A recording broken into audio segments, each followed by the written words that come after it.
An energy vortex is the most wonderful, mystical, and magical thing that exists on Earth. It represents the cooperation and coordination of Mother Earth when we act with our highest purpose in mind. When we love, give, heal, help, act altruistically, an energy vortex might form. It is a blessing, a gift from our Mother.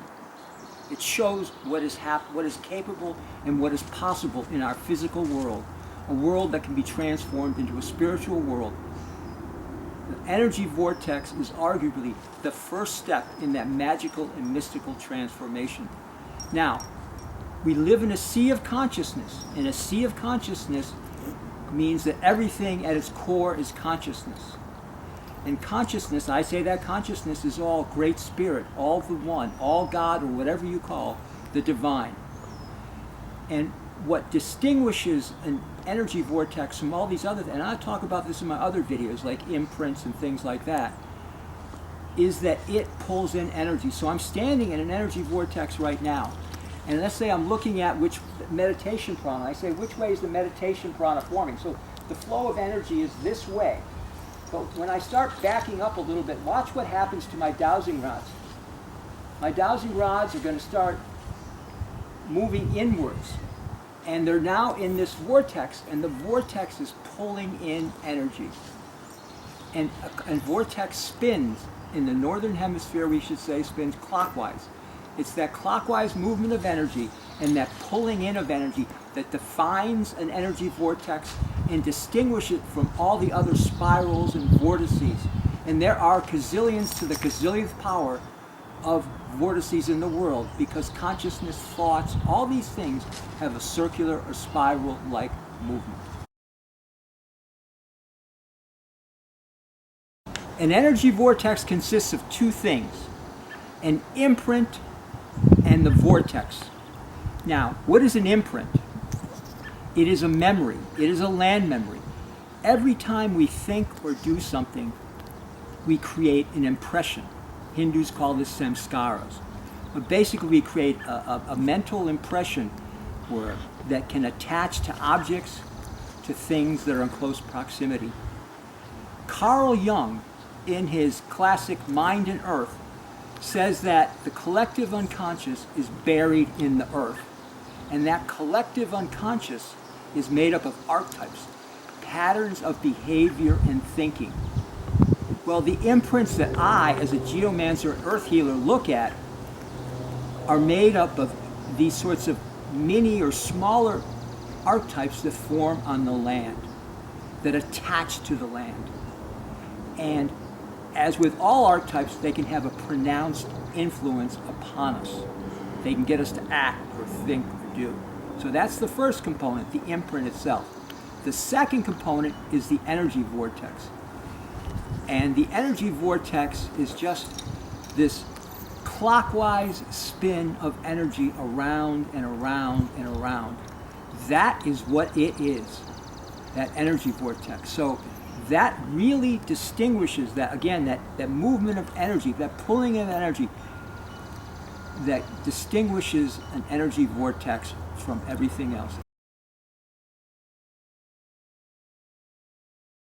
One of the Hermetic principles that trace back in time is the idea that energy follows thought.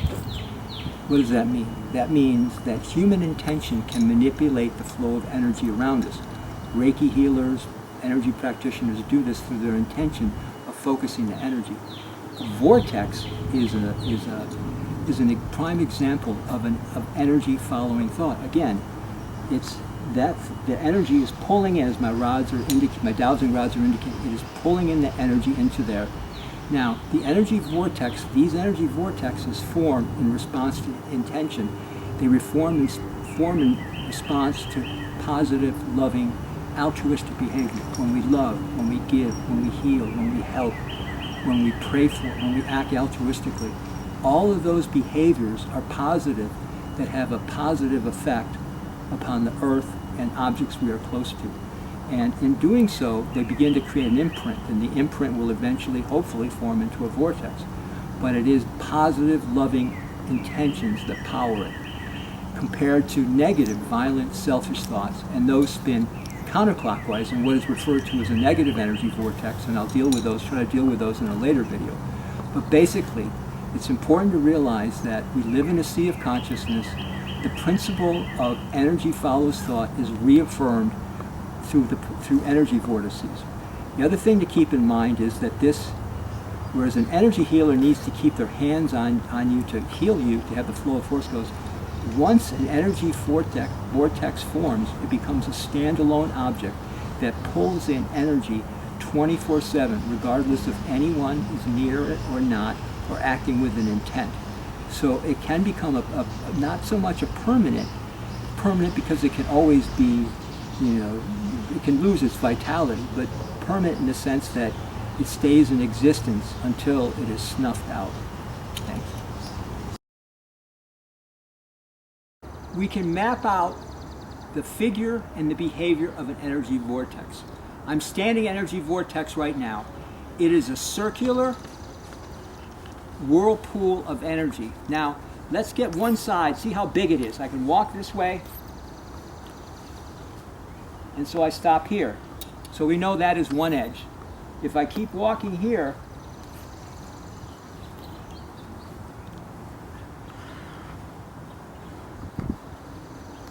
it's here. So that's a good 8 to 10 feet in diameter. I have seen energy vortices that are as wide as 50 feet or so.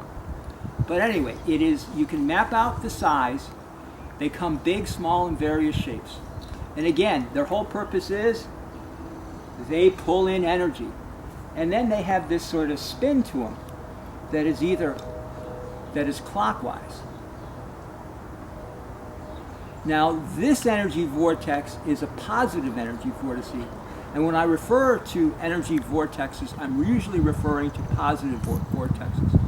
They form in response to love, caring, giving, helping, versus a negative energy vortex that is predicated or built upon violence, hate, killing, murder, horrible, horrific acts.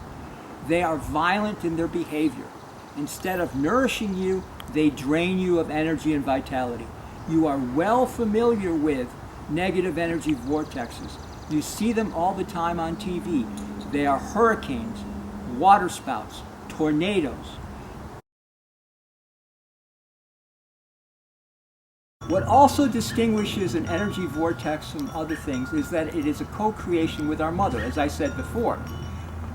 There are other co-creations that we co-create with our mother, and one of those is a spiral. A spiral is in the ground. A spiral has the same positive, negative formations. I'm standing over a spiral right now. It flows clockwise. My intention and focus is on the earth, and that is what's making my rods flow around. The energy vortex you're looking at is over there, but a blind spring, what Brits call this sort of movement, pulls up water.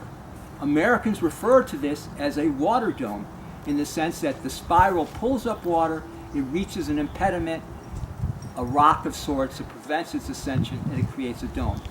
But it shows there are other magical things we can co-create with our mother that have a spiral form.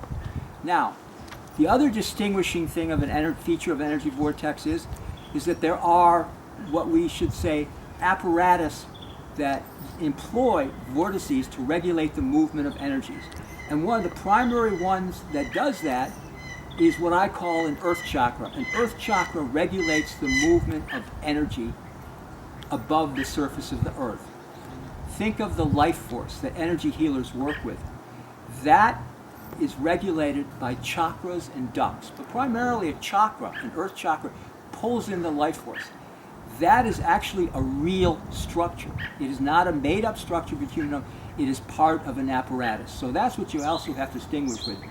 Many geomancers and earth healers, can find things, but when you find things, did you procreate with our mother, or is it part of an apparatus, or what is it?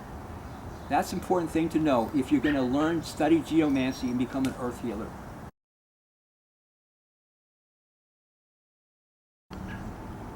When you are in an energy vortex, you are in an imprint that has become so powerful that has begun to alter the movement of energy. It is also infusing you with energy. That is the beauty of an energy. That's why people go to places to find energy vortices. Now, depending upon the type of energy that you get, for example, the life energy, the life force. Energy healers work with the life force. And one of the ways they heal you or try to heal you is remove blockages and infuse you with the life force. Well, you are within an energy vortex. It is infusing you and giving you an extra dose of healing life force. Also, if you meditate in one that was created by meditation, then you're getting this sort of what I call meditation or cosmic product that nourishes your soul and makes us a better person. Now, an imprint that is so powerful, or a mini archetype as I sometimes refer to them at, can give you a particular mystical experience and share with you an experience, a moment, a pattern of behavior, whatever. So those are the two things that energy vortices provide. An energy vortex is earth magic at its finest. It is Mother Earth working with humankind to create a new birth, to co-create something wonderful and magical, to create something that is transformative. Not only are we here to be transformed on the earth, so is our mother. Our mother is transformed herself. So an energy vortex marks her transformation. A transformation, as I've just noted, can benefit us as well and benefit all of creation. So they are a wonderful and beautiful, beautiful thing. I hope you enjoyed this video. I hope that you learned something. I will be posting more videos on my surveys and my experiences. Please like and subscribe. Thank you so much.